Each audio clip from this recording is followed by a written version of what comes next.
the things that are going to make Warhammer Chaosbane successful. Now, this isn't going to be a long-winded video. This isn't going to be something that dives deeply into each and every aspect of the game, because that's not what we're trying to deliver. What we're trying to do is capture some things that really make me question whether this game is going to be a long-term fit, or whether it's going to be something that I'm going to pick up, play for a short period of time, and put back because of some glaring issues.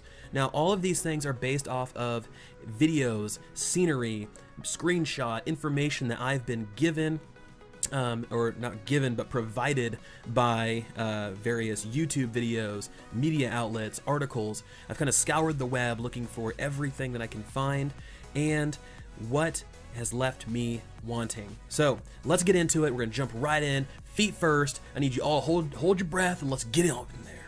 So the first thing that I think is gonna be a big important thing with Warhammer Chaosbane is respecting the story. Now, the story of Warhammer 40K, this entire kind of franchise has such a deep pool of lore and universe. There's so much that makes this whole thing up, and they usually do a good job of relaying the story. The story typically isn't a bad thing. It's typically not the thing that Warhammer gets criticized on of, well, there's just no story. There typically isn't that, but the thing that has got me thinking is they need to respect the story in a way that makes gameplay fun. And that is the second part. There is the big thing. You're making gameplay fun. If the gameplay isn't fun but the story's great, you're going through the motions. You're living a life that somebody else has already lived, and you're basically just watching an old movie. And we do not want to do that. We want to be engaged. We want to jump in there, slice things up, get some loot, experience things, create memories, guys, forge new experiences. And that's the important portion of number one. Number two is loot. Jumping in and doing loot, guys. Loot needs to be plentiful. It needs to mean something. It needs to have diversity. It needs to have different appearances. It needs to be pleasing to see. You have so many games that focus heavily on loot, but they don't focus on what loot means, right? You don't want to just walk around with stat sticks all day, because that's not fun. That's not something enticing. No matter what game you're playing, if it's a loot-based game, an RPG, you want your hero to look cool. You want them to look great in your eyes. Fashion game is end game, guys, and I don't care what anyone says. No one wants to walk around looking like a clown, and if you think so, I mean, that's great. More power to you.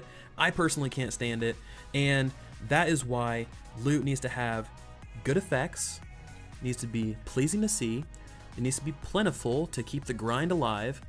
And I've seen a few things based around their fragment system of, it's basically a glorified gem slot style system, along with a quote god slot that allows you to create a blessed piece of gear, aka an ancient, legendary, improved style piece of gear. However you want to refer to it, it allows you to do that.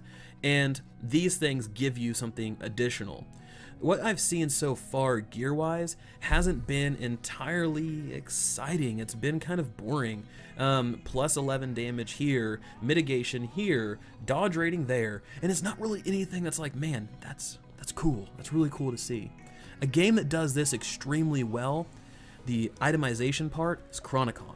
Chronicon does loot extremely well, between the abilities, the skills, the things that come with that loot, and make you want to keep going. Fantastic, hands down. The thing that Chronicon needs to work on is the appearance side. So there's two halves of this, right? But we're not going to get into that because this is not a Chronicon thing. This is a Warhammer thing. So that's kind of the big thing from loot, is it needs to be plentiful, it needs to have purpose, and it needs to look nice. And if it doesn't hit all three of those, then there's going to be a small subset of people that are going to leave. And that's just the way it is, unfortunately. But in a loot-focused game, loot is the main thing. So thirdly, combat and gameplay needs to be fluid, engaging. There should be various enemies, situations, and challenges that you're put into. And these are important because if you're just ramrodding through the exact same scenario, using the exact same abilities, fighting the exact same enemies, you get burnt out and it's not exciting. It's not visually stimulating or anything like that. And you get into that lull, you get into that kind of rotation of, I'm going to enter this area, I'm playing the mage, so I'm going to fireball here, set up a dome here, and you just go through your rotation. You just go through the same old, and it burns people out. No matter how good the loot is, bad gameplay, just whether it's choppy, whether it doesn't work correctly, or whether you don't have a good set of skills to kind of dive into, this is where you end up. The treadmill of death and boredom. And we do not want Warhammer Chaosbane, the first hack and slash to boast the Warhammer title, to fall down this path. Now, I did talk about skills, so let's talk about that one really quick because this is important. I have seen a little bit of information on skills. Apparently there's going to be upwards of 45 skills per actual class, which is a lot of skills. I mean, that's very important. That's one of the things that Diablo 3 really fell short on, in my opinion. I hated the fact that I only had a very limited amount of skills. You have runes, but man, runes don't make skills fun. Runes are additional flavor. No one goes to a restaurant and gets pumped about the salt or the pepper they're going to put on the meal. No one goes, oh man, let me tell you. You go to this place, they have the best salt you've ever tasted. No, because no one likes toppings as much as the full course. You need something hearty, a main thing you can actually chew on and get into. And that's what I'm looking for in Chaosbane. Now, if they have 45 separate meal-like skills, that's great. Oh, that is going to propel this game. Now, is it as many choices as Path of Exile? Not really. Some could argue that Path of Exile is more about passive choices than actual skill-based choices. Is it as much as Grim Dawn? Maybe, maybe not. You know, it depends on how you look at it. Is it by skill tree or is it by a combination of skill trees and devotions? No one knows. But it's about preference.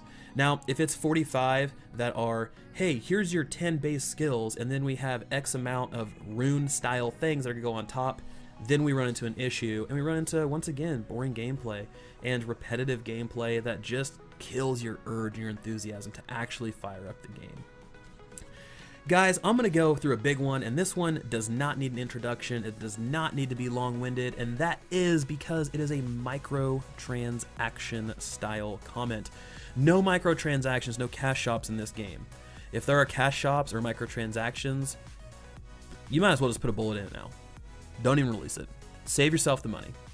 And the reason I say that is because the target audience that you have are people that are going to go out and they're going to pay their hard-earned money for this game.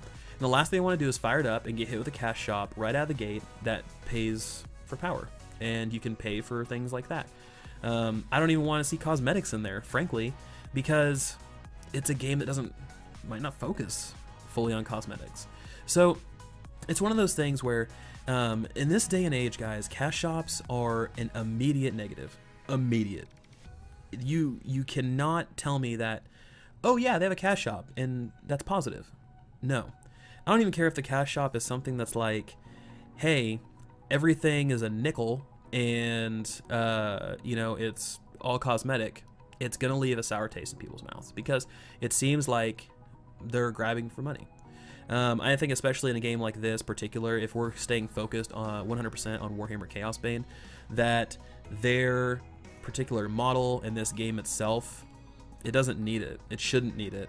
You have enough lore, enough story, you have a big franchise, you have quite a bit of funding.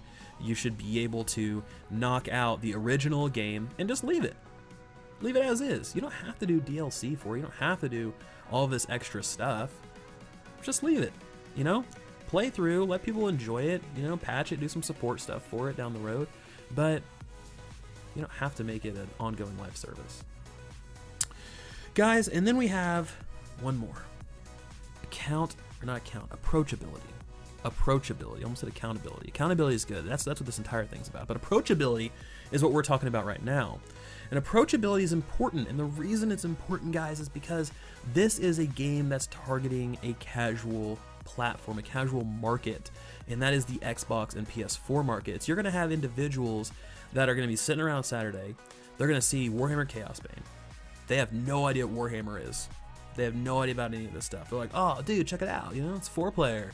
We should download this, you know, Chad, and we should play. And so they download it. And, you know, Kyle, Chad, Kevin, and Keith, they all get together and they're like, oh, here we go, you know, and they fire it up. And if you get hit immediately with, you know, what Warhammer does well, and that's, you know, a deep customization typically of RPG-like elements, then you're gonna turn people away. They're gonna be like, this is intense. So it needs to be one of those games that is easy to approach. If you're somebody that doesn't want to dive deep, you care about, hey, I have uncommon gear. I found a rare piece of gear. I need to equip this because it's higher rarity, and then I'm gonna play it and I'm gonna have a good time. You need to be successful for those individuals. But you also need to, on the same vein, carry a sort of subsystem, carry a deeper complexity that people that want to really explore the game have that option. They can jump out there and they can go, you know what? I really want to dive deep into damage mitigation, into fire protection, into maybe, I don't know if they have this, but you know, your kind of chaotic, neutral, and good balance. Maybe they have it, maybe they don't. So those are the things I think are going to be important for this game's long-term success. You know, we covered loot, we covered customization, we covered skills, we covered microtransactions, we covered, like I said, skill diversity, the story and the gameplay, and respecting both of those in a balanced manner. But I want to hear from you guys. Those are things that I've pulled, right? Of just, hey, you know, I keep reading, and these things really kind of stand out as a problem. Frankly, it's just an issue that maybe the game isn't going to be as successful as it is, but I sincerely hope it is, because I'm really looking forward to Warhammer Chaosbane. I like the universe, I like the lore, I like everything kind of about it, and I think if it's done well, if it captures these few items, then we'll be set, and rightfully so. So let's get out there, let's get excited, let's stay pumped, because we have a few months left. By few, I mean like 4, you know, well, 3 rather, and let's do it. But let's get a conversation rolling downstairs. What do you guys think that, I mean, what's stopping you from pre-ordering? What's stopping you from really kind of diving in, getting excited about this game? Let's get to chat. As always, guys, this has been Vulcan. I'll talk to you guys next time.